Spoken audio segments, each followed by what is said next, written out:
El plan de romper un florero y armar un tierrero para luego dar el grito de la independencia había sido todo un éxito.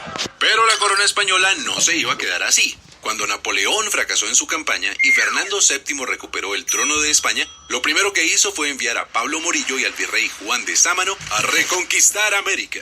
Mientras tanto, los criollos no se ponían de acuerdo en cómo organizar la Primera República.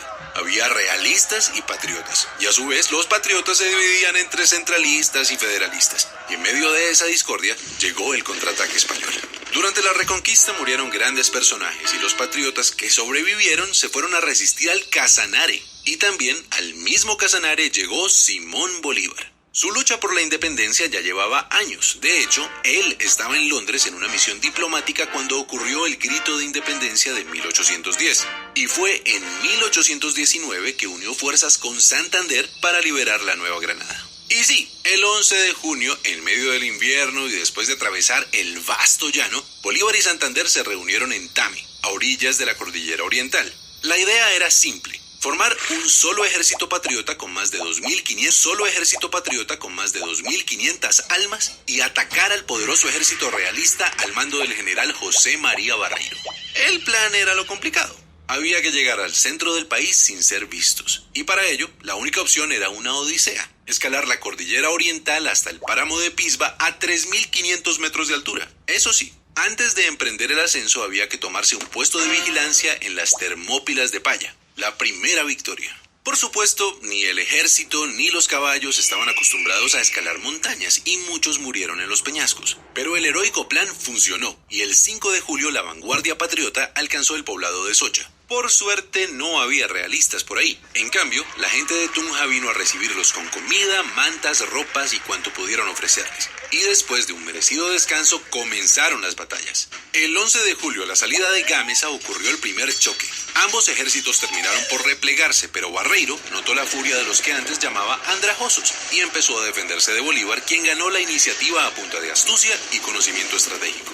Los patriotas avanzaron en Tasco, Beteitiva y Cerinza. Cuando Barreiro vio que llegaban patriotas por el valle de Duitama, se sintió rodeado y el 17 de julio abandonó su cuartel en Tópaga para ir a pertrecharse en Paipa y tratar de prender alarmas en Santa Fe. La iniciativa estaba del lado de los patriotas y en la madrugada del 25 de julio, un día después del cumpleaños de Bolívar, el ejército patriota decidió lanzar el siguiente ataque. Sin embargo, cruzar el río Sogamoso en invierno no era fácil, y eso le dio tiempo a Barreiro de ubicar sus tropas en los terrenos más altos, los cerros del Picacho y el Cangrejo, desde donde se domina todo el pantano de Vargas. Los patriotas quedaron en desventaja entre el río y el ejército realista que los esperaba. Era una guerra a muerte. El combate del pantano empezó a las 10 de la mañana y fue el más sangriento. La infantería patriota con Santander al mando trató de tomarse el cerro del Picacho 4 veces, pero siempre debía retroceder hasta la quebrada de Varguitas. Al ver a su enemigo debilitado, Barreiro clavó la bandera española en el cerro y gritó: ¡Viva España! ¡Viva el rey de España! Y se lanzó a toda carga contra los patriotas. Bolívar dijo: se nos vino la caballería encima y se nos perdió la batalla. En esas apareció el coronel Juan José Rondón, un intrépido llanero seguido de 14 jinetes, y le dijo a Bolívar: mi general, ¿cómo vamos a perder si nosotros no hemos peleado? Y pidió una última oportunidad de atacar. Bolívar contestó: coronel Rondón, salve a usted la patria. Al oír eso, Rondón y sus hombres se transformaron en centauros y se lanzaron contra el escuadrón realista. Y esos 14 jinetes cambiaron el rumbo de la batalla decisiva en la campaña libertadora.